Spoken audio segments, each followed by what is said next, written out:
Now, professional language. Professional language, it goes without saying, is paramount to the workplace. As a professional, there are just certain standards and certain expectations that employers expect of employees and even prospective employees. Professional language includes being able to use standard English and correct language. So no matter who your audience is in the workplace, you should always use standard English in your speaking and in your writing. Use appropriate titles when addressing others. So if there's someone that is a doctor of medicine or a doctor of philosophy or a doctor in education, it is appropriate to use their title when you are greeting them, speaking to them, communicating with them. And if you are unsure about the title of your employer or your coworkers, it's okay to ask. It's best to ask for clarification and for the appropriate title than to make an assumption. In certain workplace environments, people are called by their first names. Well, you have to know what the protocol is there in the workplace. So until you're certain if first name bases are used, always go by Mr., Mrs., Ms. And of course, if they are a doctor or if they are an attorney, it's always appropriate to say Dr. Feaster Evans or Attorney Marshall. That way you're showing a level of respect to the title and to the position of others. By all means, do not use profanity in the workplace. In fact, it should be something that we should shy away from in general. Vulgar language is simply unacceptable. It can offend people. It can also create an impression or about you that is not befitting or very positive in nature. So when we are using a professional language in the workplace, profanity is absolutely not acceptable. Another form of professional language includes not using slang or jargon in the workplace. Even words or expressions that are commonly accepted in other settings, you should want to shy away from those particular phrases or words in the workplace, especially when you're speaking or writing to any audience. If your audience is a group of coworkers, if your audience is your superior, your supervisor, the owner of the company, or even if you're dealing with customers, always have a professional and polished use of language. Avoid making bias or derogatory comments in the workplace. You don't want to offend someone, be accused of sexual harassment because of a joke, finding yourself in a position where you're using or being compromised with racial or ethnic or religious comments. Avoid comments, generalizations, examples, jokes, any type of language that can present a form of a stereotype. Those are things that you should want to make certain not to do, particularly in the professional environment. And last but not least, be polite to others. You know, please and thank you, it goes a long way. Having the mentality of the golden rule, doing unto others as you would have others to do unto you, is simply a very good act of courtesy on the job, in your language, whether it's spoken or whether it's written. The next element to show about communication and how it counts is dealing with manners in the workplace. When we're looking at manners, there are 8 particular things that we want to talk about regarding etiquette and the way that you carry yourself in the workplace. First, dress appropriately for work. Do not wear revealing, see-through garments that may be showing your midriff.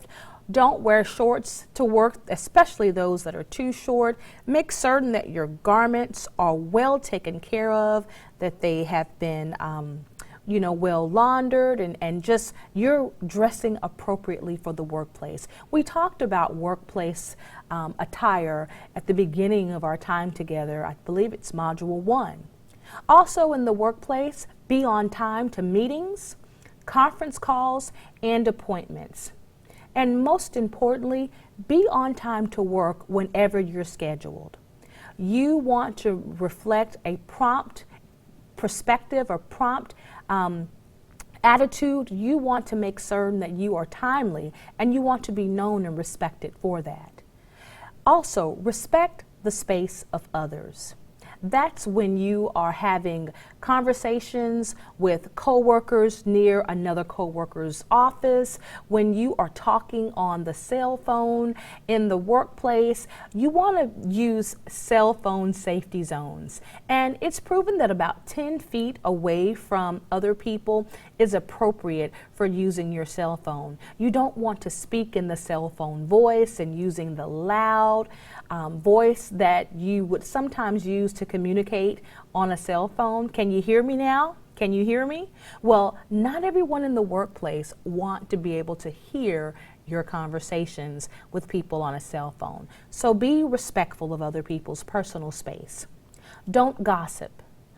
Don't start talking about your fellow coworkers or employees. Avoid oversharing about your own personal life as well. Other tips regarding manners in the workplace include don't borrow things from your coworkers, especially without asking. You don't want to pick up things off of their desk, borrow their pen, borrow papers, books, borrow reports. Just don't do it. We want to exercise courtesy in every way. So just as if we would want people to ask to use some of our things, we don't want to borrow things from other people without asking. Clean up behind yourself. Don't expect others to clean up after you.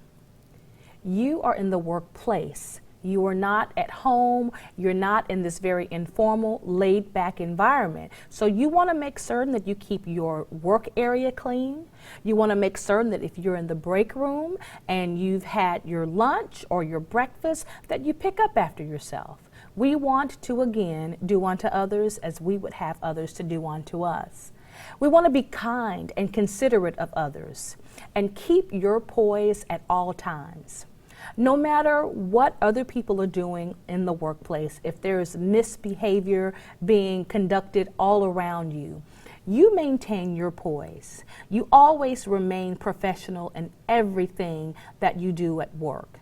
You want to set a positive example, even as a newcomer on the job. You want to make certain that you are doing things appropriately. You are using proper language, professional language, and that you're being courteous and using appropriate manners and etiquette in the workplace. Because when you're doing the right thing, that's going to make you shine even brighter, and you never know who's looking at you when you're just being you, doing what's expected of you, going above and beyond, and most of all, using positive workplace manners at the process. And lastly, no office policy regarding cell phone and social media use.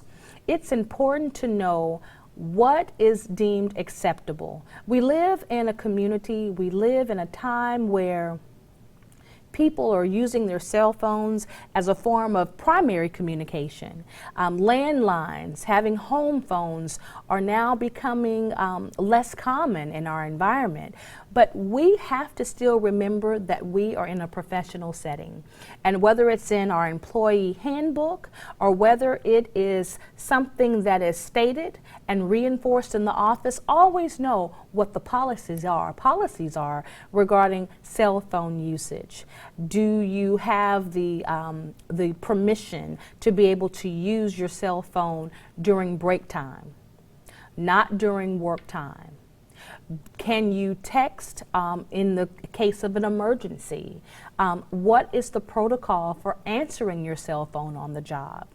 Also, social media use. And we're going to talk about this in detail in later modules, but I want to make certain that you understand that social media usage on the job, if used inappropriately and violating company policy, can cost you a job.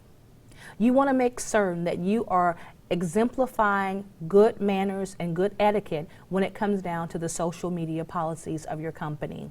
That line between professional and personal, and what I do off the job and what I do on the job, that there's a difference, that line is eroding to where what you're doing in your personal life, what you're saying, and what you're doing in your professional life, it all works hand in hand. Employers want to have people on their teams, and they want to have employees working for them who know how to conduct themselves both on and off the job. And that's why knowing how to use strong, positive manners in the workplace is indeed important. We're getting ready to take Quiz 3 for Character Counts, Module 3, Part 2. Now, when taking your module test, it's also important that you go and take your communication styles test. There is a quiz, that is listed in our Module 3 files. So find out if you're a passive, if you are aggressive, if you are passive aggressive, or if you are assertive in your communication styles. I invite you to go and just check it out so that you will then know how you communicate to others and how best to make the right adjustments so that you can be an effective communicator. Until next time, we'll see you on the other side.